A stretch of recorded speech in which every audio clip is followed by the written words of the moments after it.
கொடைக்கானல் பூம்பார தொங்கி போச்சு கடப்பார ராஜபிரியன் வந்தாக்க அசிங்க அசிங்கமா கேப்பார கடப்பார உலகிதிரோடும் தோல்கா வீரன் மடியில் தானூற்றும் சேகம் நீயே. என்னடா டென்ஷன் பண்ற? ஐய வணக்கம் மக்களே, இன்னைக்கு நம்ம பார்க்க போகிறது என்னன்னு சொல்லிட்டு பார்த்தீங்கன்னா, சென்னைக்கு மும்பைக்கு ஒரு அற்புதமான மேட்ச் நடந்துச்சுல்ல, அதை பற்றின ரிவ்யூ தான்.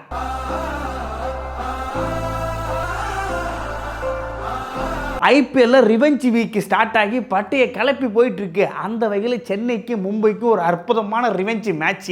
யாரா பழி வாங்க போறாங்கன்னு சொல்லிட்டு எல்லாருமே ஸ்கிரீன் முன்னாடி உட்காந்து பார்க்க ஆரம்பிச்சங்க. சந்தோஷமான விஷயம் என்னன்னு சொல்லிட்டு பார்த்தீங்கன்னா, சென்னை ஒரு அற்புதமான வெற்றி பெற்றிருக்குங்க. இந்த வெற்றி அது ரிவெஞ்ச் வீக்கில் மும்பையை 2 தடவை போட்டு அடியாட்டு அடிச்சுக்கிது. அதை பார்க்கும்போது நமக்கு சந்தோஷமா தான் இருக்கு. இப்பதாண்டா என்ற மனசு குழுகுழுன்னு இருக்கு. ஆனா என்னத்தான் சந்தோஷமா இருந்தாலும் கடப்பாறை ஒரு பக்கம் கவலைக்கிடமா போச்சு. இந்த பக்கம் பார்த்தீங்கன்னா சென்னையை பார்த்தாச்சு சந்தோஷப்படலான்னு பார்த்தா அதுவும் ஆல்மோஸ்ட் கவலைக்கிடமா தான் இருக்கு. இதுக்கப்புறம் இருக்கிற 5 மேட்ச்ல மேக்சிமம் 4 ஆச்சு வின் பண்ணி ஆகணும் அப்படின்ற ஒரு இக்கட்டான சூழ்நிலைக்கு அவங்களும் தள்ளப்பட்டிருக்காங்க.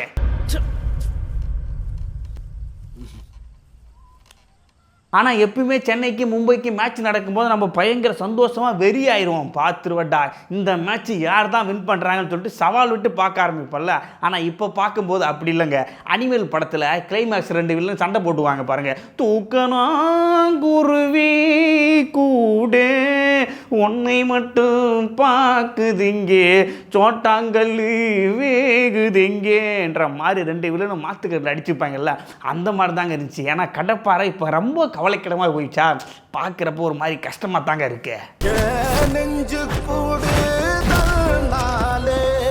ஹர்திக் பாண்டியா மேட்சை முடிச்சுட்டு ஆஸ் எ கேப்டனாக வந்து பேசும்போது அவர்கிட்ட ஒரு கேள்வி கேட்குறாங்க. இந்த மேட்ச் உங்களுக்கு ஃபேவராக இல்லையா, எப்படி ஃபீல் பண்ணுறீங்கன்னு சொல்லிட்டு கேட்டவொடனே அப்போ ஹர்திக் பாண்டியா சொன்னார் பாருங்கள், இந்த மேட்ச் மட்டும் இல்லை இந்த சீசனே எங்களுக்கு ஃபேவராக இல்லை, ஓகே நாங்கள் பார்த்துப்போம், திருப்பி எங்களோட பேட்டிங்கு பவுலிங்லாம் ஸ்ட்ராங் பண்ணிட்டு கம்பேக் கொடுப்போம்னு சொல்லிட்டு பேசினார் பாருங்கள். உண்மையிலுமே நல்லா இருந்துச்சுங்க.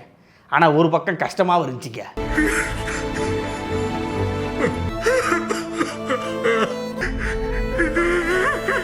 சரி விடுங்க, ஒரு பக்கம் மும்பை இன்னொரு பக்கம் சென்னை. ஒருவேளை இந்த மேட்சை மும்பை ஜெயிச்சிருந்தா சென்னை ரொம்ப கவலைக்கிடமாக இருக்கும். ஆனால் மும்பையோட கதையே முடிஞ்சு போச்சு. அப்படி பார்க்கும்போது மும்பை இந்த 2 பாயிண்ட்டை நீ வச்சுக்கிட்டு நீ மேலே போன்னு தட்டி கொடுத்த மாதிரி தான் இருந்துச்சுன்னு சொல்லிக்கலாம், வேற வழி கிடையாது. சரி இதெல்லாம் ஒரு பக்கம் இருக்கட்டும், இன்னைக்கு மேட்சில் நடந்த சம்பவங்கள் எப்படின்னு பார்த்துருவோம். யாரும் டிஸ்டர்ப் பண்ண மாட்டாங்க. நீ ஆடுறவா. சென்னையில் மேட்ச் எனக்கே 10 டிக்கெட் வந்துச்சு. நான் போயிருக்கலாம், பட் எனக்கு விஷுவல் சரியா தெரியாதுன்னு சொல்லிட்டு நான் டிவிலே பார்த்துக்கிறேன்னு சொல்லிட்டு இங்கே உட்காந்து தான் பழக்க ஆரம்பித்தேன். இப்போ சொன்னா பார்த்துங்க பச்சை பொய். டாஸை போட்டாங்க. டாஸ் யார் வின் பண்ணுறாங்கன்னு பார்த்தாக்கா மும்பை வின் பண்ண உடனே நம்ம ஹர்திக் பாண்டியா நாங்கள் பேட்டிங்கை எடுத்துக்கிறோம், எங்கள் பக்கம் பேட்டிங் தான் ஸ்ட்ராங்கு, பிரின்னு பிரிக்க போகிறோம்டா, ஏன்னா எங்களுக்கு இதுதான் கடைசி வாய்ப்பு, இதை நாங்கள் யூஸ் பண்ணி ஆகணும்னு சொல்லிட்டு பக்காவை முடிவு பண்ணி பேட்டிங் எடுத்தாரு. அடேங்கப்பாணிக்காக முதல்ல ஆட வரது இன்னொரு அன்பே கூட வரது எந்த ஊருன்னு தெரியாத ரிக்கி பெயிண்டிங். ஓப்பனிங் பேட்ஸ்மேனா ஒரு பக்கம் ரிக்கல்டன், இன்னொரு பக்கம் வில் ஜாக்ஸ். இவங்க 2 பேரும் போன மேட்ச்ல பயங்கரமா பார்ட்னர்ஷிப் போட்டாங்க. ஓகே இந்த மேட்ச்ல அடி நவுத்த போறாங்க. சென்னை மூச்சு திணற போகுதான்னு சொல்லிட்டு பார்க்கும்போது நம்ம வில் ஜாக்ஸ் எதிர்பாராத விதமா சொற்ப ரன்களை அவுட் ஆயிட்டார். அதுக்கப்புறம் நமம் தீரு ரிங்கிள்டனு பார்ட்னர்ஷிப் போடுறாங்க. இவங்க 2 பேரும் பார்ட்னர்ஷிப்பும் ஃப்ரெண்ட்ஷிப் படத்தில் வர்ற விஜய் சூர்யா மாதிரி இருக்கு, பிரிக்க முடியல, அடியும் அதிரடியாக போகுது, என்னென்னமோ பண்ணி பார்க்குறாங்க, ஒன்றும் முடியல. 2 பேரும் பிரிக்கிறாங்க பவர் பிளேவை.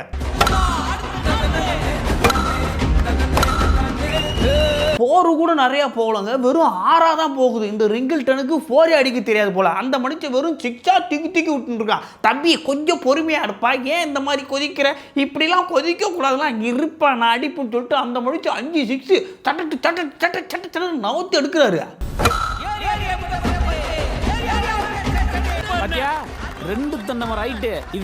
2 பேரும் பவர் பிளேயை பதம் பார்க்க இது எப்படியாச்சும் கட் பண்ணி ஆகணும்னு சொல்லிட்டு நூர் அகமதை உள்ள எடுத்துன்னு வராங்க. அந்த மனுஷன் வந்து சுழல் வித்தியை ஒரு முறுக்கி போட்டாரு பாருங்க. நமம் தீரி சிலிப்பில் கேட்ச் கொடுத்தாப்புல, நம்ம சிவம் தூபே தூங்கி நின்றார் போல, என்னது கேட்சா, ஐயோ எங்கன்னு சொல்லிட்டு கையை நின்னார் பாருங்க, கேட்சை விட்டாரு.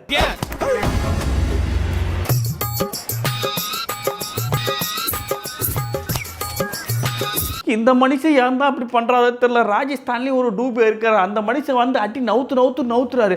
இவர்கிட்ட கைக்கு வந்த கேட்சை கூட விட்றாப்புலையேன்னு சொல்லிட்டு பார்த்தாக்கா அதே ஓவரில் நம்ம 100 ஆகும்போது இன்னொரு சூழல் வித்தியை காட்டினாரு பாருங்க.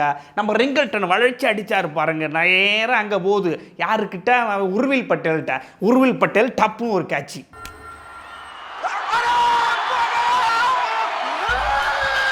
அப்பாடா ரிங்கிள்டன் கதை முடிஞ்சு போச்சுடா, இதுக்கப்புறம் ஸ்கோர் கம்மி தாண்டான்னு சொல்லிட்டு திரும்பி பார்த்தாக்கா உள்ளே வர்றது சூரியகுமார் யாதவ். என்ன ஒரே சந்தோஷம், இந்த சீசனில் மனுஷ கொஞ்சம் ஃபார்மில் இல்லை, அதனால் இந்த மேட்ச் பெருசாக ஜொலிக்க மாட்டாரா அப்படின்னு சொல்லிட்டு தான் பார்த்தோமே.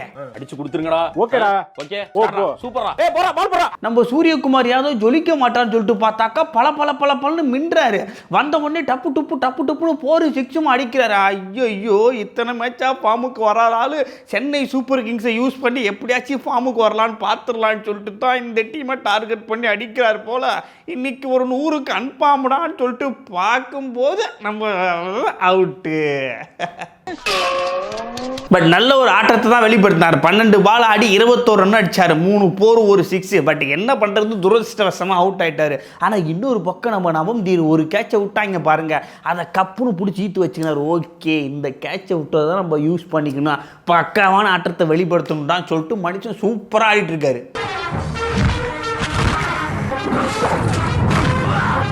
அதுக்கப்புறம் திலக் வர்மா வந்தார். உள்ளே வந்தவொடனே கமெண்டேட்டர்ஸ்லாம் திலக் வர்மா ரன் வருமான்னு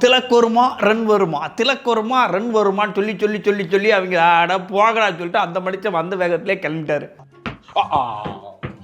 ஒன்னும் ஃபீல் பண்ணாதீங்க. அது என்னமோ தெரியலங்க, இந்த தமிழ் கமெண்ட்ரி பண்றவனா திலக் வர்மா வந்தாலே திலக் வர்மா ரன் வருமா.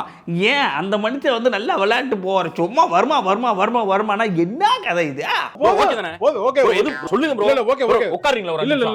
அதுக்கப்புறம் நவம்தீர் ஹர்திக் பாண்டியாவும் பார்ட்னர்ஷிப் போடுறாங்க. இவங்க 2 பேரோட பார்ட்னர்ஷிப்பும் நல்லா தான் இருக்கு, ஆனா ஒரே மந்தமா போகுது. ஸ்போரும் இல்லை, 6 இல்லை, வெறும் 2 சிங்கிளும் அடிக்கிறாங்க. இது கேப்டன் நம்ம நவம்தீர் ஒரு 50 போட்டு வேற லெவல் பர்ஃபார்மன்ஸ்.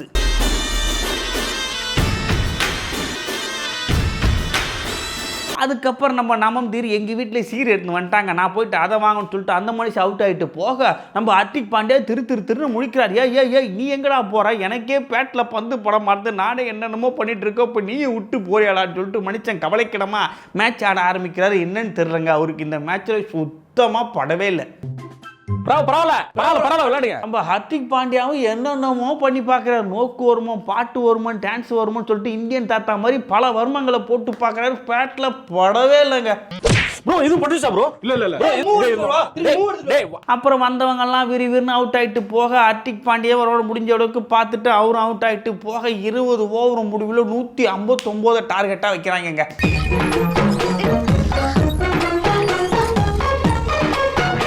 160 ரன்களை எட்டினால் வெற்றி என்ற இலக்குடன் உள்ள வராங்க சென்னை சூப்பர் கிங்ஸ் ஓப்பனிங் பேட்ஸ்மேனாக நம்ம ருத்துராஜ் கேக்வாட், சஞ்சு சாம்சன்.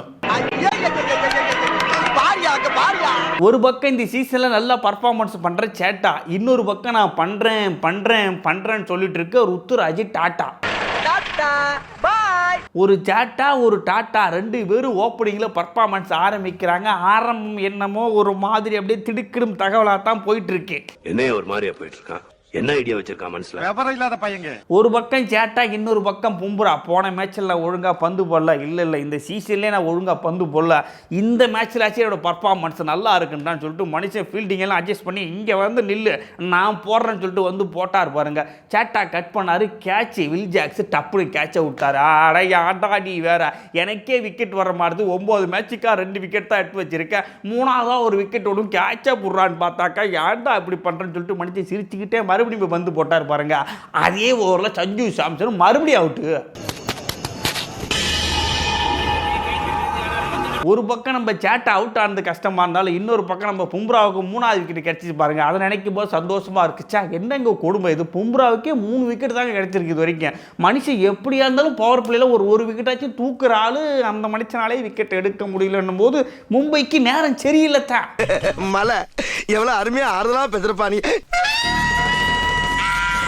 அதுக்கப்புறம் உருவில் பட்டேலும் ருத்துராஜ் பார்ட்னர்ஷிப் போட்டு ஒரு பக்காவான ஆட்டம், சூப்பரான ஆட்டம், ஒரு அதிரடியான ஆட்டத்தை வெளிப்படுத்தினாங்க. நம்ம உருவில் பட்டேல் டப்பு டப்புன்னு 2 போர் 2 6லாம் விட்டாரு. ஆகா மடிச்ச ஃபார்முக்கு வந்துட்டாரா. இந்த மேட்ச்ல அட்டி நவுத்தி நான் தாண்டா உருவில் பட்டேல், எனக்கே வாய்ப்பு கொடுக்கலையா, இப்போ பாருங்களா என்னோட அடின்னு சொல்லிட்டு பயங்கரமா அடிச்சு நவுத்துவான்னு சொல்லிட்டு பார்த்தேன். ஜஸ்ட் மிஸ் ஆகிடுச்சு. ஒன்னும் ஃபீல் பண்ணாதீங்க. அந்த மனுஷன் 12 பாலுக்கு 24 அடிச்சு ஸ்ட்ரைக் ரேட் 200 போயிட்டாரு. பரவாயில்ல, ஒரு நல்ல ஸ்டார்ட் கொடுத்தாரு, ஸ்கோரை மலமலன்னு ஏற்றி கொடுத்துட்டாரு. இது போதும், வர்றவங்க ஒரு 12 பாலுக்கு 30 40 அடிச்சிட்டாலே நமக்கு நல்ல ஸ்கோர் தான். அதைத்தான் சிஎஸ்கே பண்ண மாட்டாங்களே. அந்த கஷ்டத்தோட பார்த்தாக்கா வராருங்க கார்த்திக் சர்மா. ஒன்னே ஒன்று சொல்றேன், அதை மட்டும் ஃபாலோ பண்ணு. பேட் பால் வந்துச்சுன்னா தட்டி விட்டுட்டு நில்லு, ஓடிடாத. ஐயோ என்னடா இது, 12 கோடிக்கு எடுத்தாங்க, வாய்ப்பு கொடுக்கணும்னே கொடுக்குறாங்களே, ஏன் இப்படி பண்றாங்களே, இந்த மாதிரிலாம் பண்ணக்கூடாதுன்னு சொல்லிட்டு தான் மேட்சே பார்க்க ஆரம்பிச்சோம். நீங்க 10 பேரு, நாங்க 2 பேரு, யார் வெளில போறாங்கன்னு பார்க்கலாமா? ஆனால் கார்த்திக் சர்மாவும் ருத்ராஜ் கேக்கோட்டு ஒரு அற்புதமான ஆட்டத்தை வெளிப்படுத்தினாங்க. சூப்பரான ஆட்டம், வேற லெவல் பர்ஃபார்மன்ஸ், அடிச்சு நவுத்திட்டாங்க. இப்பதான் நல்ல பேசுற அடிச்சு நவுத்திட்டாங்கன்னு சொன்ன பார்த்தீங்களா, அது மட்டும் இல்லை, ஒரு நிதானமான ஆட்டத்தை வெளிப்படுத்தினாங்க. அதுக்கப்புறம் விக்கெட்டை உடலிய கிடைக்கிற பந்தெல்லாம் 4 6, மீது எல்லா பந்தையும் சிங்கிளாக ஆடி சூப்பராக ஆடினாங்க. இது கடையில் ருத்ராஜ் ஒரு 50, கார்த்திக் சர்மா ஒரு 50ன்னு சொல்லிட்டு ஒரு அற்புதமான ஆட்டம். 2 விக்கெட்டுக்கு மேலே 1 விக்கெட்டையும் படி குடிக்கலையே. பரவாயில்ல, சென்னை இந்த மாதிரி ஆடிச்சுன்னா எப்படியாச்சும் ஸ்கோர் ஏறும். ஆனால் இன்னும் கொஞ்சம் அதிரடியை மட்டும் கூட்டி ஆடணும். ஏன்னா மேட்ச்லாம் அப்படி போயிட்டு இருக்குங்க, என்னமோ அடிக்கிறாங்க தெரியுமா. அப்போலாம் மினிமம் டார்கெட்டு 220 தான். 220 240 220 240 தான். இந்த மாதிரிலாம் ஆடக்கூடாது. ஆனால் ஒரு நல்ல ஆட்டம். 2 பேரும் பார்ட்னர்ஷிப் போட்டு அதுக்கப்புறம் விக்கெட்டே விடாம மேட்சையே முடிக்கிறாங்க. என்னடா அடிக்கிறதுக்கு ஆளுன்னா அண்ணன் போஸ்டா வந்து நிக்கிறானே பாக்குறேன். 18 ஓவரில் 160 முடிச்சு சென்னை வெற்றி பெறுது. பார்க்கறதுக்கு சந்தோஷமாக தான் இருக்கு. ஆனால் சென்னைக்கு இப்போ தேவை என்ன, ரன் ரேட்டையும் கொஞ்சம் ஏற்றினே வரணும்ல. அதுக்காக இவங்க பர்ஃபார்மன்ஸ் எப்படி பண்ணியிருக்குன்னா, இதை 5 ஓவரில் முடிச்சிருக்கணும். மற்ற டீம்லாம் பார்த்தீங்கன்னா 5 ஓவரில் 16 ஓவர் அடிக்க வேண்டிய ஸ்கோராக மாறி போச்சு. இதை 18 ஓவருக்கு எடுத்துன்னு போனது, வின் பண்ணது ஒரு பக்கம் சந்தோஷமாக இருந்தாலும் ரன் ரேட்டை இன்னும் ஏற்றலையே அப்படின்ற ஒரு மன கவலை தான் இருக்கு.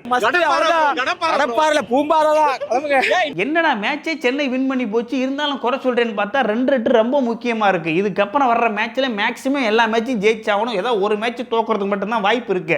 இந்த சமயத்தில் மற்ற டீம்களும் போராட்டி இருக்கும்போது ரன் ரேட்ன்றது ரொம்ப முக்கியம். அதனால இவங்க கொஞ்சம் பர்ஃபார்மன்ஸை ஏற்றி கொஞ்சம் அதிரடியாக ஆடணும். 160லாம் 18 ஓவரில் முடிக்கிறதுலாம் மிகப்பெரிய ஒரு தவறான விஷயங்க. சரி விடுங்க, சென்னை மேட்சை வின் பண்ணிடுச்சு. இப்போ பாயிண்ட்ஸ் டேபிளில் சென்னை 6வது இடத்துல இருக்குது, மும்பை அதே 9வது இடத்துல தான் இருக்குது. ஆனால் பரிதாபம் என்னன்னு பார்த்தீங்கன்னா, இதுக்கப்புறம் மும்பை உள்ளே வர்றதுக்கு ஒரு மிகப்பெரிய கொஸ்டின் மார்க் தான். இதுக்கப்புறம் எல்லா மேட்சையும் அடிக்கணும், அது ரன் ரேட்டில் அடிக்கணும், அது இவங்க தோக்கணும் அவங்க தோக்கணும், இப்படிலாம் நடந்தால் தான் உள்ளே வர்றதுக்கான வாய்ப்புகள் இருக்குது. அது நடக்குமா இல்லையானே நமக்கு தெரியல. எதிர்பார்த்தது தான் இது. துருப்பிடிச்சு போச்சு. ஆமா, துருப்பிடிச்சு போச்சு. என்ன பண்ணுறது, அடுத்த வருஷம் தீர்த்திட்டு.